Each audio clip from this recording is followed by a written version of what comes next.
कभी ऐसा सोचा है कि जिंदगी में अक्सर दो रास्ते सामने आ जाते हैं। एक रास्ता जो महफूज है, जाना पहचाना, और दूसरा बिल्कुल नामालूम, जहां मुहिमजोई का बुलावा हो। आज हम एक ऐसी ही कशमकश को समझेंगे, एक बहुत ही सादा सी कहानी के जरिए। लेकिन इस कहानी में एक बहुत गहरा सबक छुपा है। और इसी इंतखाब के बीच में ना एक बहुत ही अहम सवाल छुपा है।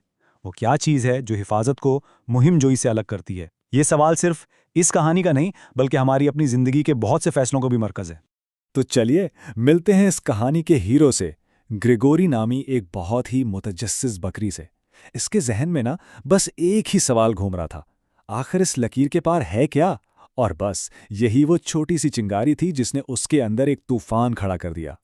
ग्रेगोरी एक बहुत ही हरी भरी पुरसुकून वादी में रहता था।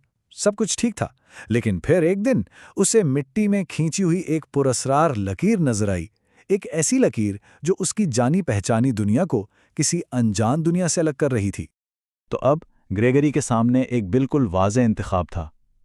एक तरफ तो उसकी अपनी चरागाह थी, जहां आराम था, घर था, हिफाजत थी, और दूसरी तरफ वो गहरा जंगल जो पुरअसरारियत, मुहिमजोई और न जाने कैसे कैसे इम्कानात से भरा हुआ था। और फिर वो लम्हा आ ही जाता है जब ग्रेगोरी को फैसला करना था।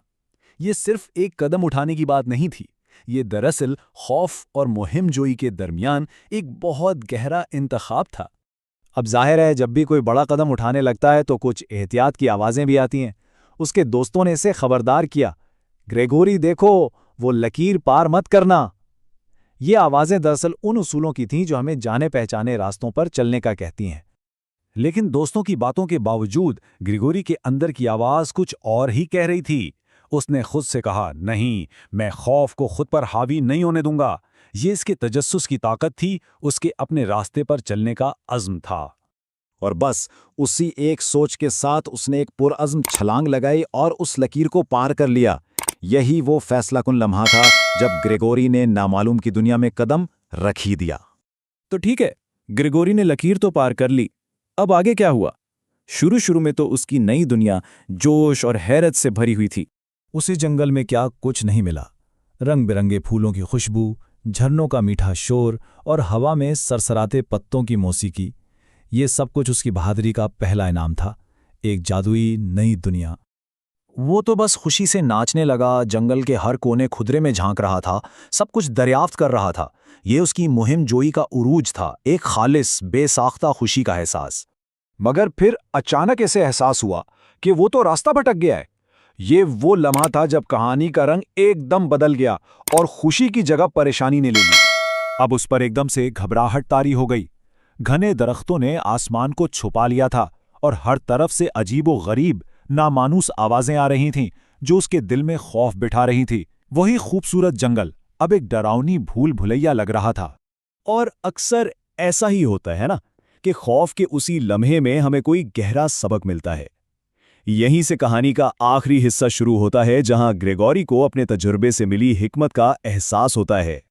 बलाखिर बहुत ढूंढने के बाद उसे वो जानी पहचानी लकीर नजर आ ही गई, और बस सुकून का एक गहरा सांस लेकर उसने वापस अपनी दुनिया में छलांग लगा दी। ये सिर्फ घर वापसी नहीं थी, बल्कि हिफाजत और शुक्रगुजारी का एक गहरा एहसास था। तो इस पूरी कहानी का जो मरकजी ख्याल है ना, वो है हद। आखिर ये हद होती क्या है? ये एक ऐसी लकीर है जो किसी इलाके की हुदूद तय करती है, और जैसा ग्रेगोरी ने सीखा, ये हमें हिफाजत और एक ढांचा भी देती है। तो आखिरी सबक क्या था? बात बहुत सादा है। एक तरफ तो ये ज़रूरी है कि नई चीज़ें दरियाफ्त की जाएं, मुहिमजोई की जाए, लेकिन दूसरी तरफ ये भी उतना ही ज़रूरी है कि इन हुदूद को पहचाना जाए जो हमें महफूज रखती हैं और वापस लौटने का रास्ता भी दिखाती हैं। और यही बात, यही हिकमत ग्रेगोरी ने फिर अपने दोस्तों को भी समझाई। उसने कहा, हर लकीर का एक मकसद होता है। ये मुहिमजोई और हिफाजत के बीच एक तवाजुन कायम करती है।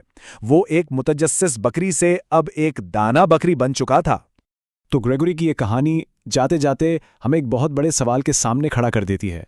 हमारी अपनी ज़िंदगियों में वो कौन सी लकीरें हैं जिन्हें पार करना हमें आगे बढ़ने में मदद दे सकता है, और वो कौन सी हैं जो हमें महफूज रखती हैं? इसका जवाब हमें से हर एक के लिए मुख्तलिफ है।